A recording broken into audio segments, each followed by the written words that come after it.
mother. There was still something of the rebel in the straight glance of fearless eyes, the strong moulding of her wide mouth, and the doggedness of a young pointed chin. Being left alone in the world had no terrors for Fenella, but once she landed in Canada, she grew conscious of acute homesickness and the sudden wish to be back in London with the mother whose love was at worst the only one Fenella had ever known.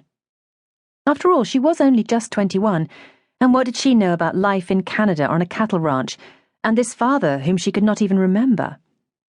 She was homesick and a little afraid when she arrived at Edmonton, and still more afraid when her father's manager met her, only to tell her that she would never know that father, and that he must forever remain to her a stranger and a name.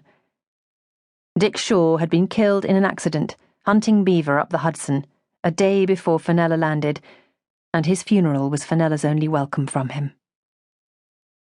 She was terribly lonely for weeks after that. Financially, she found herself well off. Everything had been left to her.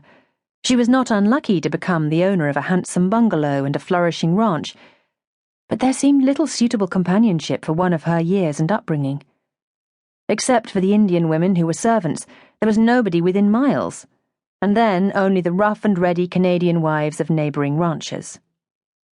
Of necessity, she was thrown more than a little upon the company of her father's manager, Max Geering.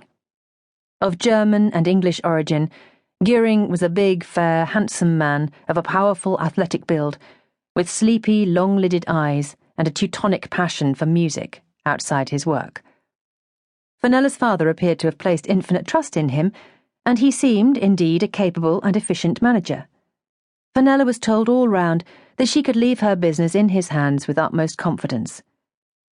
She also heard that Max had an eye for female beauty and was something of a heartbreaker in the district.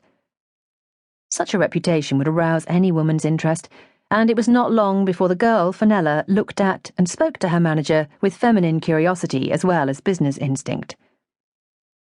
Max could be charming. Max made himself more than charming to his employer's daughter, now mistress of the Bar None Ranch. Not only was she lovely, but she was lonely, and his own bungalow was but half a mile across the grazing fields. He could come up in the long winter evenings and play to her on the tinny old piano, from which his fingers managed to extract the utmost possible harmony. And he could sing, too, little heartbreaking songs by Schumann and Schubert.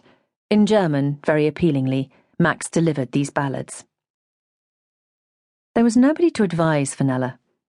Nobody but the big blond Max to amuse her and drive away the depression of that first interminable winter, when the snow seemed to fall without ceasing, and one couldn't get outside the door for days on end, and the nights were cold, dark, and terrifying.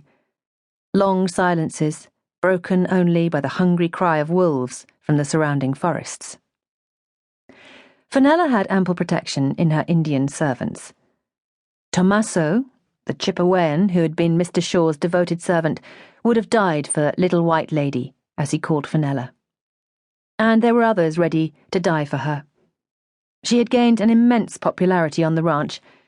She had shown such spirit in learning to ride a horse, to shoot, to fish, and to endure physical hardship stoically like other women in the vicinity. But it was not enough for her to have faithful followers or devoted slaves. Her heart, lonely and hungry as any girl's for human affection, cried for something more. And that something was supplied by Max. Then, in the new year, down at the saloon, there had been a dance. Fenella, in a pretty evening dress brought out from London, and Max, one of the only men to possess a dinner jacket, danced together the whole evening and made a handsome, devoted enough couple to cause all the tongues for miles around to wag freely for days afterwards. So it was not a matter for amazement when, at the end of January, it was announced that Fenella and Max were getting married. Now the great day had come. Tomorrow was Max's and Fenella's wedding day. After tomorrow, Max would not need to come up here just to look through the accounts and talk business. He would move from his bungalow to hers, and stay here with her always. They would never be parted again. It was a delirious thought to Fenella because she was very much in love with Max, and it was the first time in her life she had been in love and had known the intoxication of